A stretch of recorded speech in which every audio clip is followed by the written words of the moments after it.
Mga palad na walang tigil sa pag-uskos, hanggat may oras at lakas ay ibubuhos. Ganito ang buhay sa ibang bansa, alipin sa ibang bayan.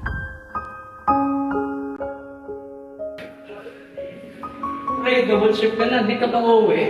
Oo pre, kailangan eh, pauwi ako ng Pinas. Sige, ano naman sa'yo? Sige. Bawat perang kinikita ay katumbas ng pawis upang maibigay lahat ng kanilang nais.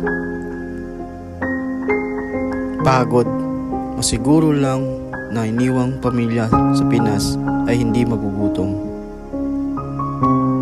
Luha, mapunan lang ang hinahanap nilang saya.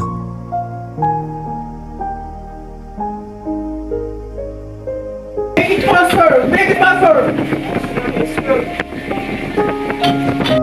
Lungkot, ang nararamdaman sa bawat araw na dumaraan na hindi ko kapiling ang pamilya. Lungkot, imbis na saya sa bawat selebrasyon na wala ako. Pangungulila, sa bawat ikot ng kamay ng orasan, na kung kaya ko lang pabilisin upang lugar na ito'y lisanin. Mga bagaheng mabigat na dinadala ko, ngunit tinitiis dalhin.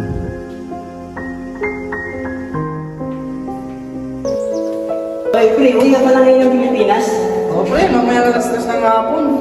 Kasi sa December pa lang uwi ko. Uy, pre, ang ganda naman ng t-shirt mo. Boss Mill. Oo, boss Will yan. Magpapagawa ko pag uwi ko. Ako din, magpapagawa din ako dyan.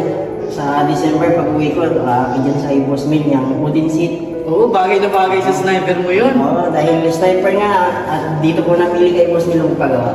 Yan, tama-tama yan. Oo, una na ako, baka maliit pa ako eh.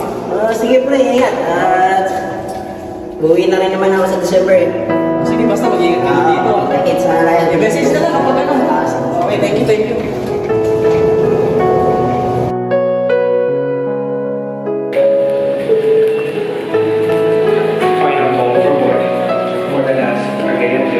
Para sa pangarap. Pangarap na hanggang ngayon ay hindi ko pa din mabot. Malayo pa kahit nasa malayo na. Mahirap ang magkunwari sa bawat ngiti na kinukubli. Kapit lang, nagpapatuloy. Umaasa na lahat ng hirap na ito ay may saysay. Padayon na may tapang, lumalaban at nagpapakatatag. Ito na ang pinakahihintay ko sa 2 taon, ang muling pagbabalik kahit sandali na masilayan muli ang pamilya. Dala pa rin ang maleta pabalik, maleta ng pag-asa at pagpapatuloy na kahit sa sandali lang muli mapunan ang pananabik.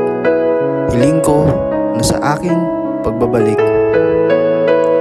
nais nila ay hindi ang maleta ng tsokolate, sabon at iba pa, kundi maleta ng pagmamahal at pananabik na muli akong masilayan, pag-asa na ang luha ay mapalitan ng saya, pagod na mapalitan ng pahinga, pagkat nandito na ako sa aking tahanan.